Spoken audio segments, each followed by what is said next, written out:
Hello everyone, Shrimati मोहरी देवी Tapadia girls college के YouTube channel पे आपका स्वागत है। आज हम केमिस्ट्री क्लास में जो टॉपिक आपके डिस्कस करने वाले हैं वो आपके हैं टर्म्स ऑफ फेज इक्विलिब्रियम।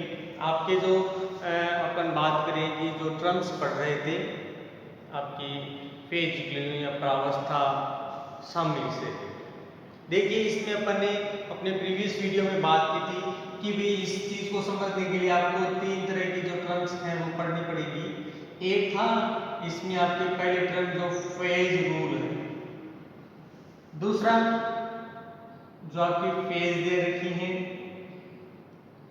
तीसरी जो आपकी दे रखी है वो आपकी है कंपोनेंट्स, और चौथी जो दे रखी है वो आपके हैं डिग्री ऑफ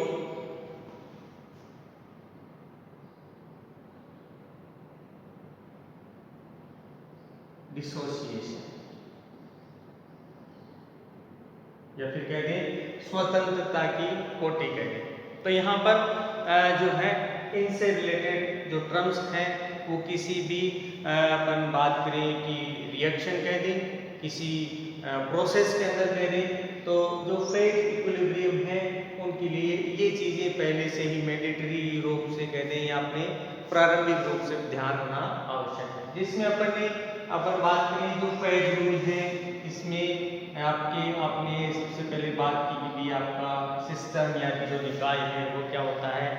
फिर अपन ने इससे रिलेटेड इसके बाद जो फेज इक्विलिब्रियम है उसकी बात की। फिर अपन ने आपकी बात करें जो होमोजेनस है सिस्टम है और आपका हेट्रोजेनस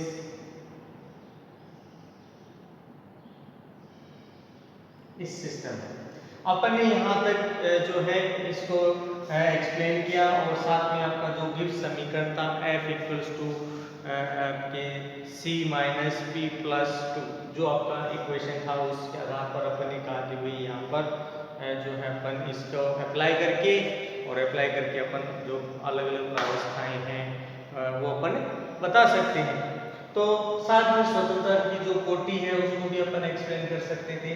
फिर अपन ने आपकी जो फेज है उससे रिलेटेड आपका एक्सप्लेनेशन दिया कि कोई रिएक्शन है उसमें अलग अलग प्रावस्थाएं होते हुए भी उनमें आपको क्या देखने को मिली, जो आपकी प्रावस्था है वो आपकी 2, 1, 3 या कह दें जिस तरह से भी उपस्थित हो उनकी उपस्थिति के आधार पर अपन ने जो फेज है उसके बारे में है आपको बताया। जिसमें अपन ने एक एग्जाम्पल लिया था कि भाई कोई विलियन है और उस विलियन के अंदर अपन ने जैसे एल्कोहलिक विलियन है, एल्कोहल और जल का विलियन है, तो अगर विलयनशील है तब तो अपन कह देंगे कि भी इनके लिए प्रावस्था 1 है, और नहीं तो ये 2 अणुओं के रूप में अपन इसको काम में लेते हैं। इसी तरह से अपन ने आपका एक एग्जाम्पल लिया था क्लोरोफॉर्म और अल्कोहल आपके इसका जल का, तब वहाँ पर आपको जो प्रावस्थाएं हैं वो 2 देखने को मिलती है। तो आज जो अपने इसकी जो थर्ड आपकी बात करें जो आपके टर्म है वो अपन डिस्कस करेंगे कंपोनेंट या कह दें घटक। तो यहाँ पर जो है इनके अगर बात करें तो यहाँ पर आपको जो चीजें हैं शुरुआती तौर पर आपको इन सब का पहले ध्यान होना जरूरी है, जिससे आपको कंपोनेंट समझने में आपको आसानी रहेगी। अब देखिए अपन बात करते हैं आपका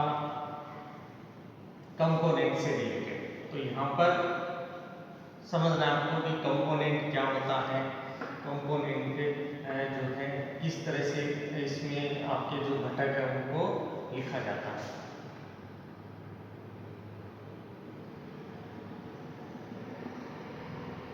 तो यहाँ पर सुनना है कंपोनेंट कि साम्य अवस्था पर किसी तंत्र के जो घटक की संख्या है वह उनकी स्वतंत्रता, परिवर्ती अवयवों की न्यूनतम संख्या, और जिसकी सहायता से अपन क्या कर सकते हैं किसी तंत्र के प्रत्येक प्रावस्था की जो रासायनिक समीकरण कह दें या रासायनिक जो व्याख्या है उसको करने के लिए काम में लिया जाता हो वो आपका घटक कहलाता है। मतलब घटक के आधार पर अपन ये बता सकते हैं कि उसमें जो परिवर्तन हुआ है वो कितना हुआ है, किस तरह से हुआ है, और उसमें जो प्रावस्थाएं हैं वो कितनी होंगी, और उसमें भाग लेने वाले जो अणु हैं उनकी जो है कितनी अमाउंट होगी। तो अपन उसकी जो गणना है या कह दिए व्याख्या जो है अपने जो कंपोनेंट है उसके आधार पर कर सकते हैं। जैसे आपके यहाँ पर एक एग्जांपल दिया है, एक एग्जांपल दे रखा है आपके कंपोनेंट में कि भाई आपका एक कंपोनेंट है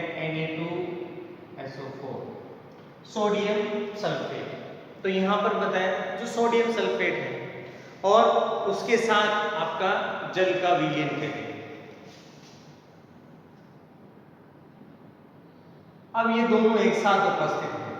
अब इसके आधार पर देखिए बताया गया कि इसमें 3 तरह के जो है अपन कंपोनेंट कह सकते हैं इस तंत्र में। यहाँ पर Na2SO4 भी है, यहाँ पर आपका Na2SO4.7H2O भी है, उसके साथ भी इसका मॉलिक्यूल बनाता है।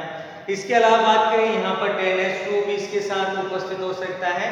तो इसका अपन कह दें कि जलीय विलयन अगर लिया जाता है तो यहाँ पर अपन कहें कि इसकी जो प्रावस्थाएं हैं, मुख्य रूप से अगर बात की जाए तो इसकी जो प्रावस्थाएं हैं उनकी संख्या तो क्या है आपको 2 तरह के देखने हैं कि एक तो वो क्या होता है Na2SO4 प्लस H2O के रूप में हो सकते हैं।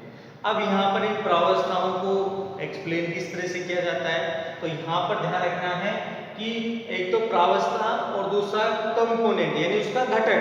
तो यहाँ पर दोनों समान हो सकते हैं, दोनों भिन्न भी हो सकते हैं, यानी आपका कंपोनेंट है वो बदल भी सकता है, कंपोनेंट की संख्या अलग अलग भी हो सकती है। जैसे यहाँ पर अपन बात करें, जैसे मैंने यहाँ पर आपके इसकी बात की कि इसके लिए अपन ने लिख दी प्रावस्था और यहाँ पर लिख दिया इसके लिए घटक, ठीक है। तो यहाँ पर चीज समझनी है, जैसे मैंने ले लिया Na2SO4 ये आपका किस फॉर्म में है, सॉलिड फॉर्म में है। तो यहाँ पर मैं कह दूं कि भी Na2SO4 प्लस 0H2O, कि यहाँ पर H2O क्या है 0 है। इसी तरह से बात करें, मैंने यहाँ पर अगर कंपोनेंट लिख दिया आपका Na2SO4.7H2O, तो मैं यहाँ पर क्या लिख सकता हूँ Na2SO4। अब यहाँ पर आपको जो है आपकी जितने अणु लिए हैं जल के इसमें उसको व्यक्त कर दें। तीसरी चीज, अगर इसी को अपन है और मात्रा में लें तो देखिए किस तरह से है Na2SO4.10H2O और यहाँ पर अपन लिख दें Na2SO4 प्लस 10H2O। इसके अलावा बात करें अगर ये किस फॉर्म में हो, अगर आपका एक्वस कंडीशन में हो Na2SO4। अब यहाँ पर देखिए इसका जलीय विलयन तो है लेकिन यहाँ पर किसी तरह का मेंशन नहीं किया कि कितना है, तो यहाँ पर अपन क्या लिखेंगे Na2SO4.X तो यहाँ पर इस संख्या नहीं लिख रहे, आप X लिख सकते हो, आप इसकी जगह खाली जोड़ सकते हो, यहाँ पर आपको जो है किसी तरह की बाउंडेशन नहीं है। अब यहाँ पर देखें जो वाटर है आपका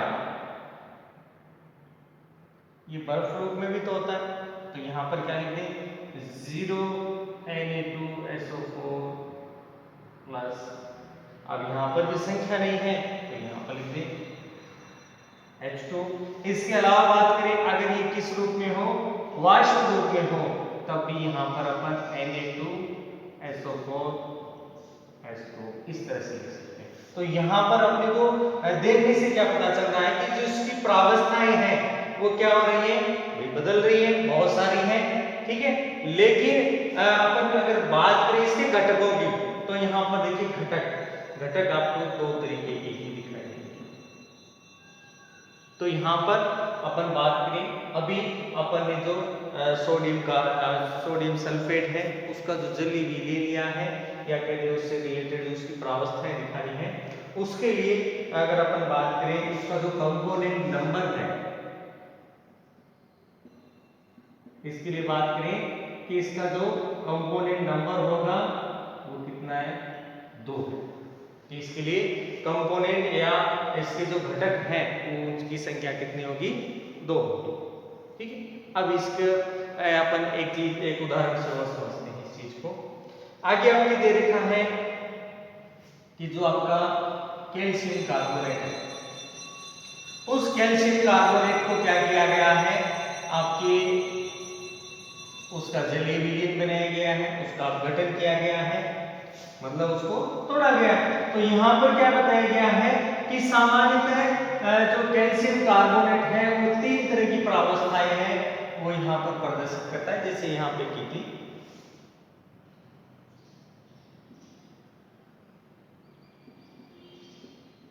अब इसके लिए जल का विलयन भी ले सकते हैं, या फिर जल का विलयन है वो जरूरी नहीं है, आप CO2 ले सकते हो इसके लिए, ठीक है। तो अपन सिर्फ कैल्शियम कार्बोनेट का देखा है। तो इसमें इसकी प्रावस्थाएं बताएं तो यहाँ पर 3 तरह की बता सकते हैं। एक तो कैल्शियम कार्बोनेट है, कैसा है, सॉलिड फॉर्म में। दूसरा, जब इसका अपघटन होता है तो इसमें एक चूना बनता है CaO। इसके अलावा बात करें तो यहाँ पर ये सामान्यतः क्या करता है, CO2 गैस भी रिलीज करता है, ठीक है। यहाँ पर इसका अपघटन होता है। तो यहाँ पर पहले तो इसकी समीकरण समझनी है, उस समीकरण से ही अपन इसको क्या कर सकते हैं, आसानी से एक्सप्लेन कर सकते हैं। जैसे ये लिख दिया मैंने CaCO3, अपघटन करवाया CaO प्लस CO, हो गया अपघटन। ये एक दूसरे में क्या है, इंटरचेंज होते हैं। यहाँ पर ये गैस रूप में है, ये सॉलिड है, ये भी आपका सॉलिड है, ठीक है।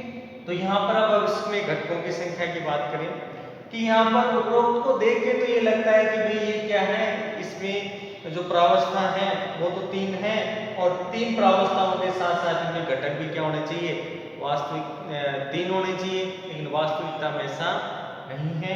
यहाँ पर जो घटक है वो संख्या में कितने होते हैं, 2 ही होते हैं।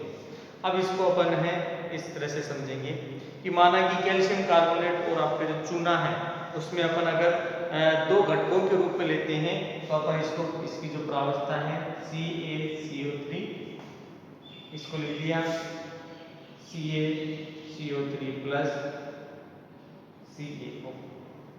अब यहाँ पर बात करें, ये आपका क्या है, अभी 0 है। फिर बात करें CaO, भाई कंपोनेंट टूट के बाद बना है, तो यहाँ पर क्या लिखते हैं CaCO3 प्लस, अब CO2 है, लिख दिया CO2। फिर बात करें CO2 लिखें, तो ये आपकी CaO CaO। अब यहाँ पर बात करें CO2 के लिए, तो यहाँ पर CaCO3 प्लस, अब यहाँ पर भी आपको जो बढ़ने की फॉर्मेशन है वो इसी से तो ही है, इसीलिए क्या है CaO लिखा जाता है, और इसीलिए इसके घटक कितने हैं, 2 घटक हैं, ठीक है। एक तो चीज इस तरह से, यदि हम क्या करें, कैल्शियम कार्बोनेट और CO2 इसको 2 घटक मानकर करें, भाई इसको 2 घटक ले लें, तब यहाँ पर अपन क्या करें, इसकी जो तीनों प्रावस्थाएं हैं उसको किस तरह से लिख सकते हैं, तो वो समझनी है आपको। बस ध्यान ये रखना है कि इस के लिए अगर अपन कंपोनेंट की बात करें तो कंपोनेंट हमेशा 2 ही रहेंगे, कभी भी चेंज नहीं होंगे। जैसे अब मैं अगला देख रहा हूँ, अगला जो इसी में 2 भाग करके अपन इसको एक्सप्लेन कर रहे हैं। जैसे पहला तो आपने अभी कर दिया, अब दूसरा समझना है। यहाँ पर कैल्शियम कार्बोनेट और CO2 है, 2 घटक के रूप में चुने और उनकी 3 प्रावस्थाओं की व्याख्या करते हैं। तो यहाँ पर देखिए CaCO3, तो यहाँ पर घटक के अंदर बात करें CaCO3 प्लस 0 CO2 हो गया। यहाँ पर आपका जो CO2 है वो कितना देखने को मिलता है, आपको 0 देखने को यहाँ पर मिलेगा। अब बात करते हैं इससे रिलेटेड CaO, तो यहाँ पर भी आपका जो कंपोनेंट है उसको ध्यान रखना है, CaCO3 ना, ये इसी में शामिल हो गया आपका CaO और प्लस CO2, ये दोनों ही क्या है, संख्या में वैसे 0 ही है। और फिर बात करें आपका CO2, तो यहाँ पर 0 CaCO3 प्लस, और कंपोनेंट बात करें तो यहाँ पर CO2। तो यहाँ पर आपको जो ध्यान रखने की चीज़ है कि इस तरह से अपन अगर बात करते हैं तो यहाँ पर दोनों ही जो एक्सप्लेनेशन अभी अपन ने जो दिए हैं उनमें जो अवयवी हैं संख्या में कितने, 2 ही हैं, और उनके द्वारा अपन घटक हैं वो इसमें बता सकते हैं कि भाई ये किस तरह से आपके होता है। और इसकी सहायता से इसकी जो तीनों प्रावस्थाएं हैं ये अपन ने दिखा दी, और इस तरह से जो किसी भी तंत्र है उसमें घटक की संख्या है वो इस आधार पर अपन क्या कर सकते हैं, एक्सप्लेन कर सकते हैं। तो ये था डियर स्टूडेंट आप इसका जो आपके टर्म्स ऑफ फेज इक्विलिब्रियम है उसकी थर्ड जो आपके टर्म थी आपके कंपोनेंट। तो आज का अपना वीडियो है यहीं पे ख़त्म होता है। अपने नेक्स्ट वीडियो के अंदर इसकी जो फोर्थ आपके जो इसकी है स्वतंत्रता की कोटि उससे रिलेटेड अपन बात करेंगे, और जो मोर इम्पोर्टेंट जो है वो अपना नेक्स्ट वीडियो जो आएगा आपके स्वतंत्रता की कोटि से रिलेटेड, उससे रिलेटेड आपके एग्जाम में बहुत बार सवाल पूछे गए तो अपन वहाँ से इससे रिलेटेड बात करेंगे अपने next video. I hope you आज का अपना वीडियो आपको पसंद आएगा। वीडियो को लाइक करें, शेयर करें और इससे रिलेटेड नोट्स बनाते रहें, और इस वीडियो को देखने के लिए